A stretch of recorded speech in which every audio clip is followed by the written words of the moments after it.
How in God's name did we get here? How in God's name did the Phillies find a way to win? How? How?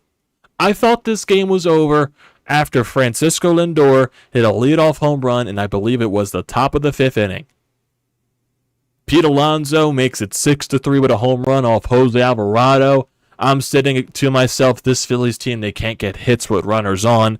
Zack Wheeler looks awful. He looks terrible. And I thought this game was over right after Pete Alonso hit that solo shot when Jose was on the mound in the 7th inning. I left my house, walked over to my buddies. They have some gravy Sunday in the Italian households. Get some nice dinner in me. But as I'm walking over, I check over on the MLB app to see what's going on, if the Phillies actually did something. I see Bryce Harper's first at bat, works a walk. Then JT gets on with a single. I'm like, okay, no outs, 2 guys on. Okay, maybe I'll throw the NBC Sports app up as I'm walking over. Watch the game, watch this 8th inning unfold. Then Bryson Stott gets on. Then Alec Boehm gets a little bit of luck with a throwing error by the Mets. And then it just keeps going on. A run scores there. The Phillies scored 4 runs in the bottom of the 8th inning. 4 runs without getting a single hit. They scored 4 runs. Unbelievable. Brandon Marsh got a walk. Cody Clemens really didn't do anything. Kyle Schwarber gets hit by a pitch. Trey Turner gets hit by a pitch. I could see the Mets, the bullpen imploding for the Mets. It's unbelievable. You just can't even describe just how badly the Mets imploded this game. You cannot describe it. LOL Mets reign supreme. It reigns supreme. The Phillies did not deserve to win this game. The Phillies did not win this game. The Mets gave it to the Phillies. And honest to God, if you look at this entire series, the Phillies probably should have got swept. They probably should have got swept by this bad Mets team. But game 1, all of those fly balls that just dropped in the infield and the outfield that Mets players should have caught, that led the Phillies scoring runs. That's the reason why the Phillies won game 1, was because of the Mets' mistakes in the outfield and the infield. Then, game 3 today actually, their bullpen just completely imploded. How does Buck Showalter not have a guy in the back end like David Robertson up? How does he not have that guy up? Anyone in their back end of the bullpen, any of their better relievers that they can bring out to stop the bleeding. Because it just kept happening and happening and happening. It just didn't make sense. It just didn't.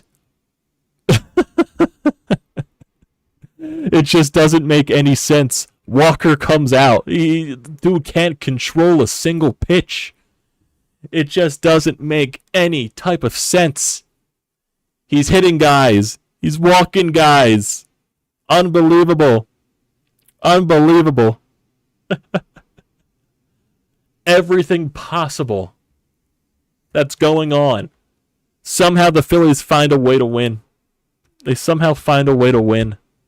I don't understand it. I'm fine with it.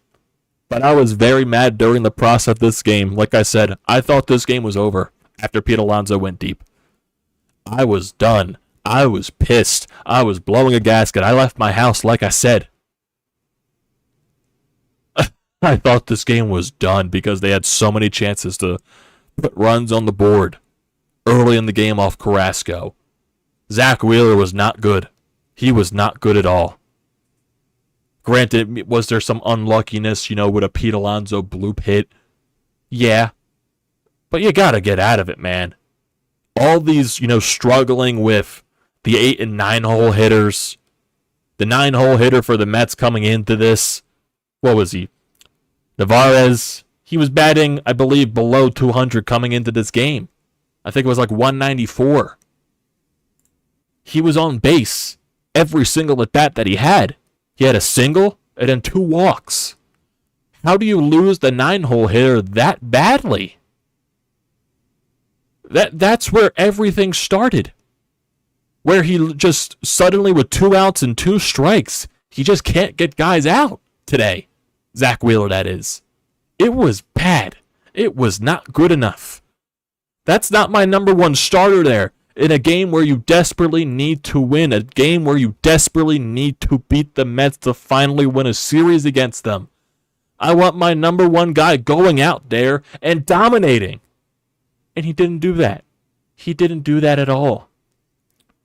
He went 5 in the 3rd inning, 9 hits allowed, 5 earned runs, 2 walks, and 8 strikeouts on 107 pitches. That is not good enough. That is not my ace on the mound there. It just isn't. That is not my ace on the mound. Zack Wheeler was not it today. Thank God you found a way to win. Mainly because of the Mets. The Mets metting. That's what they always say, right? The Mets met. That's exactly what they did in this series. You didn't win this series. The Mets lost this series. That's the perfect way to describe it. Offensively, you were 1 for 9 with runners in scoring position, and you found a way, and you somehow won. 1 for 9 with runners in scoring position, you somehow won. How many bases loaded chances does this team have in this game? Way too many. Way too many. They still won. They still won. Give credit to Hoffman in the 8th inning, I guess. Give credit to Strom getting a couple of outs. Craig Kimbrell. He hit Pete Alonso, but he still retired the rest of the guys in dominant fashion. He was kind of all over the place to start, but he finished off very strong. Didn't need that many pitches. He needed 17. 2 strikeouts in that inning.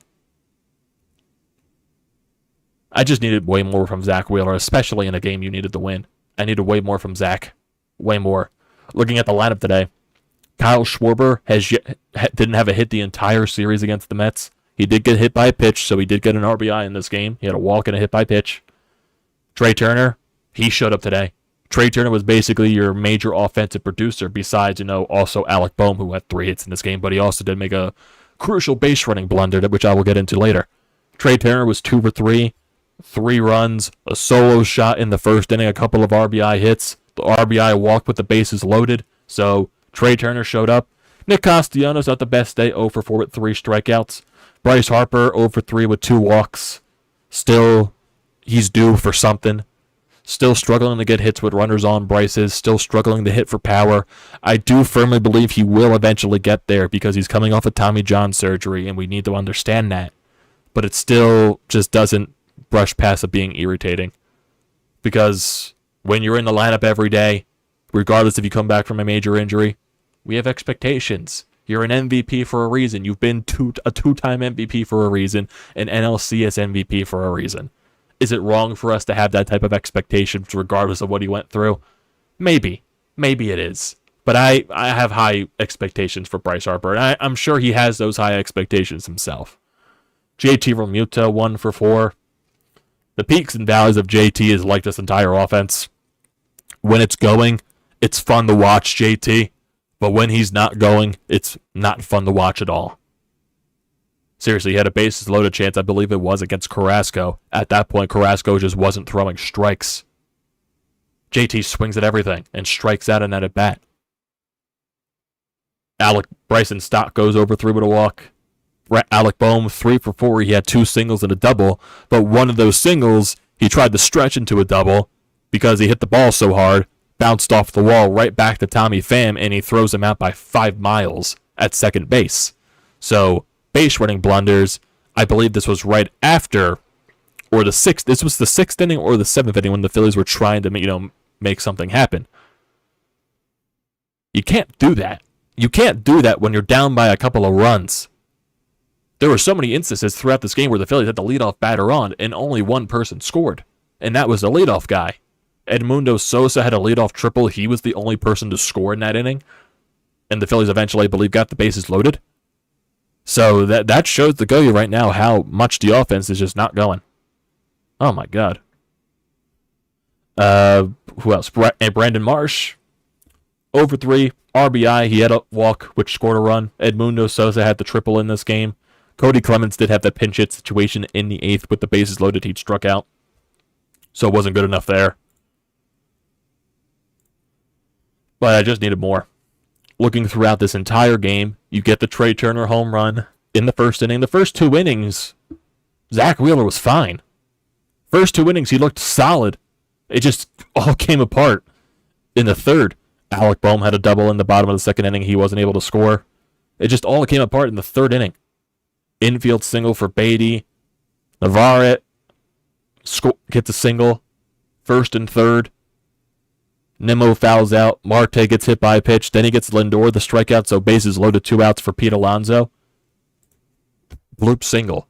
Out of all the things that could have happened, it was a good pitch by Wheeler. It just went into no man's territory.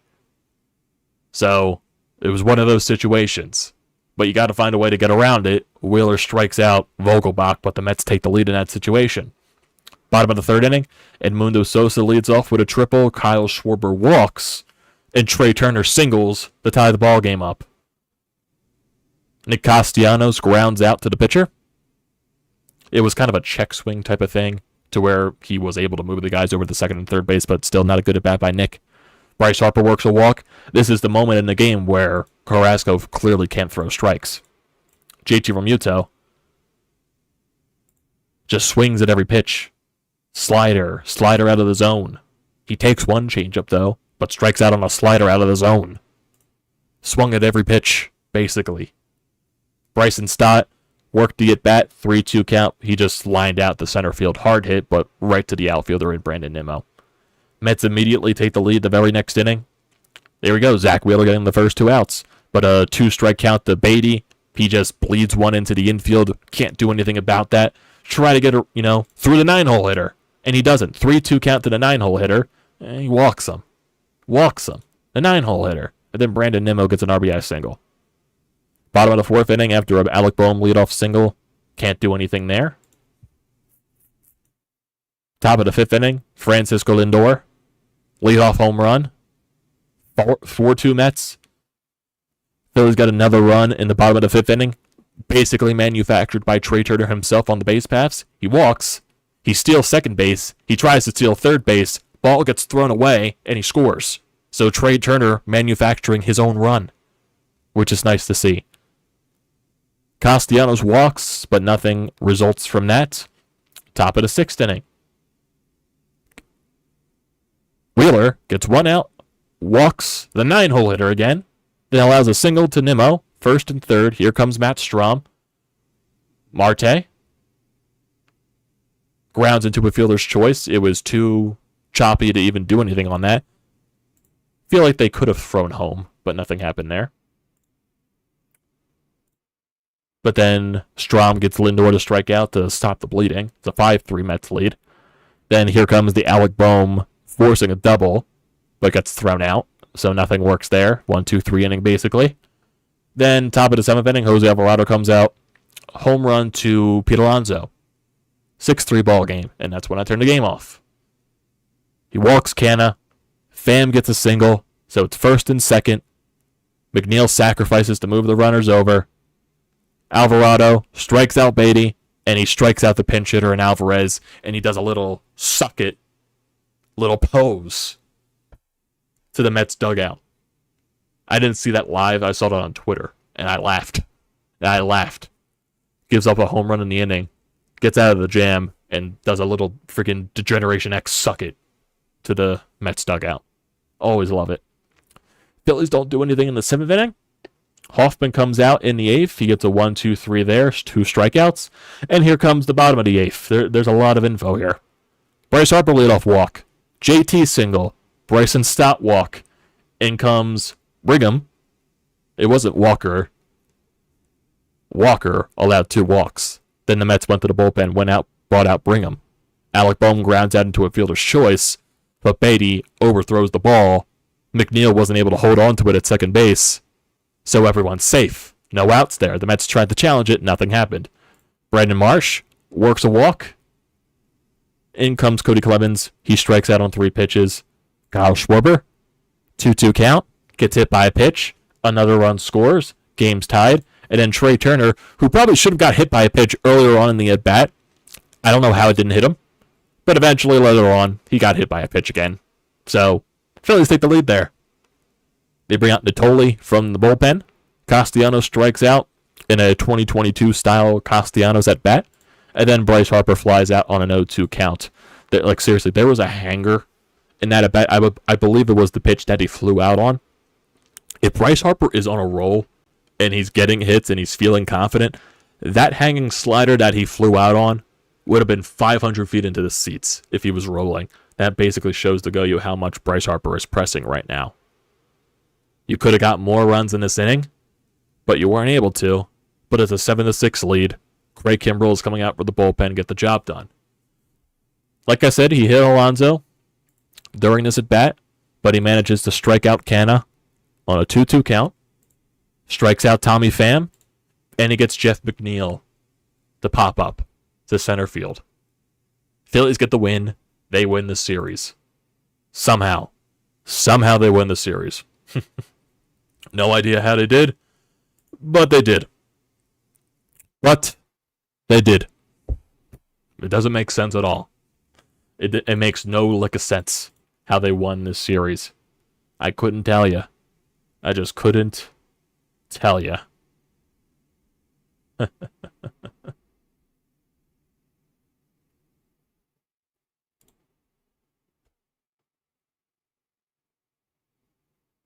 Oh boy.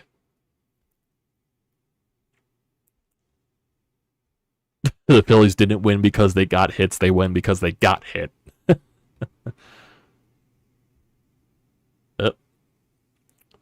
I'm looking through Twitter right now, and because as you remember if you were in the stream yesterday, and I was talking basically throughout the entire thing, all the Flyers news, that's what's happening.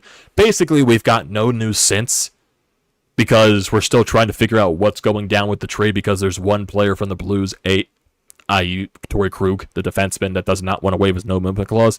There's just a tweet right now from Thomas Welch. I believe he is a St. Louis Blues reporter, or just a St. Louis sports reporter in general, that he is a St. Louis Blues reporter. He says he's hearing there's movement on the Krug no-treatment clause front. Stay tuned. Ooh. Flyers fans need to hear this. Flyers fans need this. Oh boy. Oh boy. Oh boy. Maybe that means we get a Flyers trade later tonight. Maybe that happens. Maybe Danny Briere finally gets that big blockbuster done. Who knows, though? We'll get to that later, though, if that's the case. We'll have a stream later tonight, if that's the case.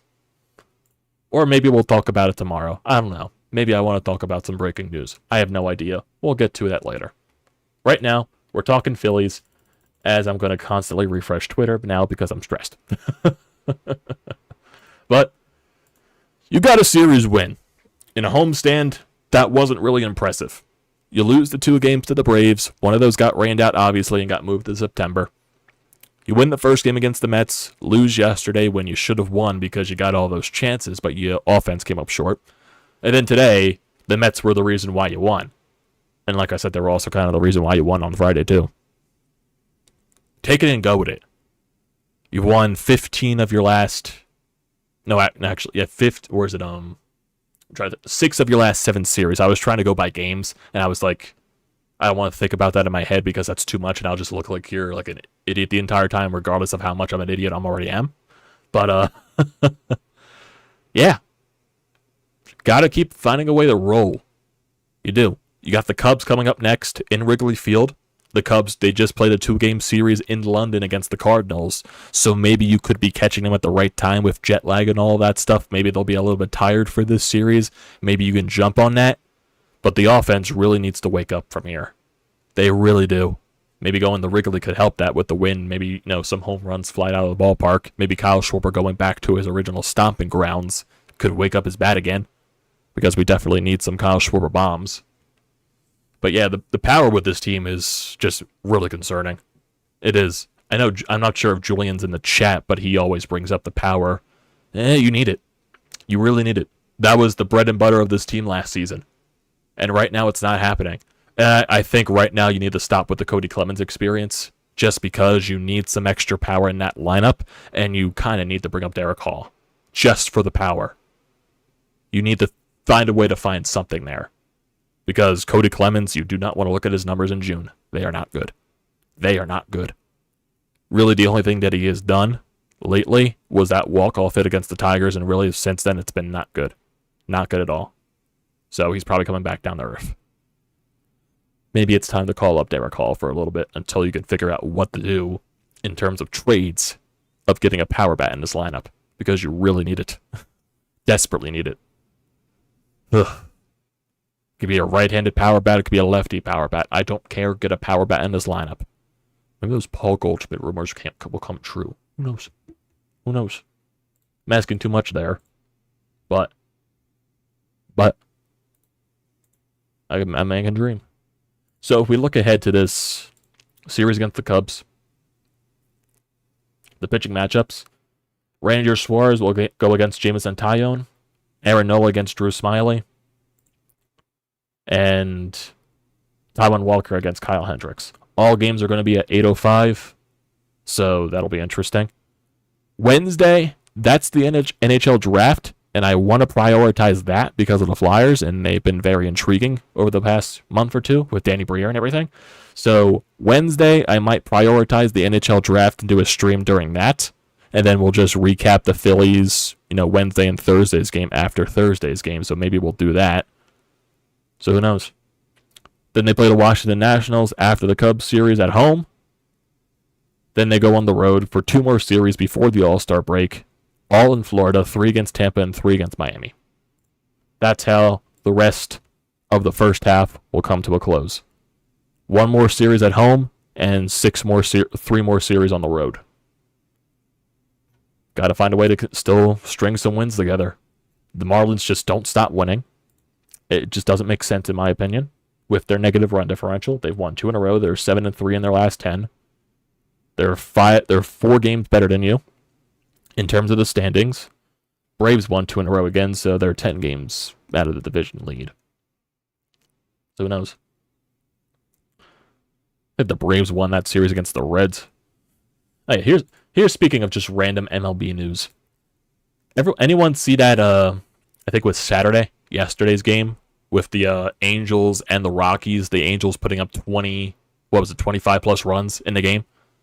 The Angels still lost that series. I believe they outscored the Rockies like 30 something to 12 or like 15, I believe, and they lost the series. That is like a pure Angels stat line if I haven't seen one. You see all those like stat lines for Angels losses where it's like Shohei Ohtani went 3 for 4 with 4 RBI. Mike Trout goes 2 for 5 with 2 home runs, and they still lost the game like 10-9. Definitely an Angels stat line right there. So yeah. We do have a voicemail here, a very short one on the Anytime Hotline. You can leave those at 215-839-9885, your thoughts and opinions on anything. So let's go to Sean. Let's see what he has to say about this Phillies win and the Mets meeting. Look, I'll give the Phillies credit today for coming off the deck when it seemed like a sure defeat. But then again, it isn't a sure defeat when you play the laughable version that is the New York Mets. The Mets did New York Mets type things late, and the Phillies took advantage of them. The starting pitching wasn't very good today. Wheeler was trash. So luckily the Phillies rallied late and salvaged the win. But as I said yesterday, still not a very good homestand. And I'm still saddened as you are, Amadeo, that there's no Flyer traits to speak of as of the time I make this call. So this is a lose situation to me, no matter what happens. Well, you might be getting some news in a little bit, Sean, on the no movement clause front for Torrey Krug. So maybe we'll find something out later tonight. Hopefully we're not getting trolled by this Thomas Welch guy, but he is a St. Louis reporter for the NHL and I believe their soccer team. So maybe something happens there. Maybe we're not getting duped. I have no idea. The Flyers fans are putting their faith in Thomas Welch, a St. Louis reporter. So we got to figure stuff out here. Do we finally get that gigantic deal where Kevin Hayes and Travis Sanheim go to the Blues? Or is it going to be something, completely different, and you have to get other multiple teams involved to try to get some contracts out? Some people are afraid that Travis Sanheim is never going to get traded. I believe Sanheim is going to eventually get traded.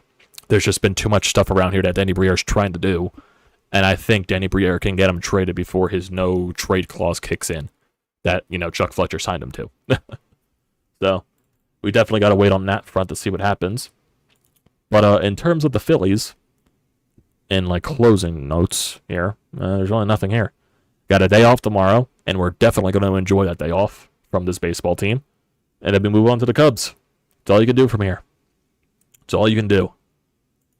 All you can do. Let's get to the YouTube chat here before we close out this stream. Scott, how you doing? One of the most amazing innings I have seen in my 72 years. It's a win. That's all that matters. Exactly. While it was very hilarious, it's more than the Mets. It's more that the Mets lost rather than the Phillies won. Exactly. I was shocked. Where the hell was Brigham throwing that pitch to Turner? Wasn't that a shame? Good on the Phillies not interrupting the Mets punching themselves in the face, but I'd rather we just punch themselves. Yeah, I'd agree with that. Wheeler goes out for the sixth inning. It looked like he had nothing in the tank. I miss Rhys. For a non-power hitter, JT Realmuto strikes out way too much. I do agree with that. Cubs lost today. Maybe we can get Marcus Stroman. I believe Stroman left the game with a blister, so I'm not entirely sure on that front. Phillies didn't win because they got hits. They won because they got hit. Great time at the ballpark today. Way too many Fets. New terms of the day, RPI. Mets literally throw us the game. I'll take what I can get at this point from the team, man. And the Flyers better get at least one first and a second round pick. Who knows, Corey? Who knows what'll happen? Who knows? Right now, as that one tweet happened, you just get Flyers fans saying, "Don't give me hope. Don't give me hope." Flyers fans will be Flyers fans. Well, that is going to do it for tonight at this moment, everybody. If the Flyers do happen to make a trade tonight, maybe I'll have another stream later on to react to everything that happens, the entire trade as it goes down. But for right now, this will be the only stream of the night. Phillies win. Find a way to win the series. It's the most important thing. They got to be playing better, though, offensively. Pitching is doing everything it can besides Zack Wheeler today. Got to find a way to get the bats rolling consistently. Power, no idea how you figure that out. Got to make a trade for a power bat. Got to figure it out. So, thank you for joining, everyone. Do not forget to leave a comment in the comment section down below. Do not forget to drop a like. Don't forget to check out everything in the description down below. Do not forget to hit the subscribe button. It does me a great service. We're getting very close to 800 subscribers, so let's get to that point. And then once we surpass 800, we get closer to 1,000. Also, don't forget to use the code TTPSPORTS, $20 off your first purchase at SEATGEEK. Almost missaid that right there. Great code. Great deal. Don't pass it up. Thank you, everyone, for joining again tonight.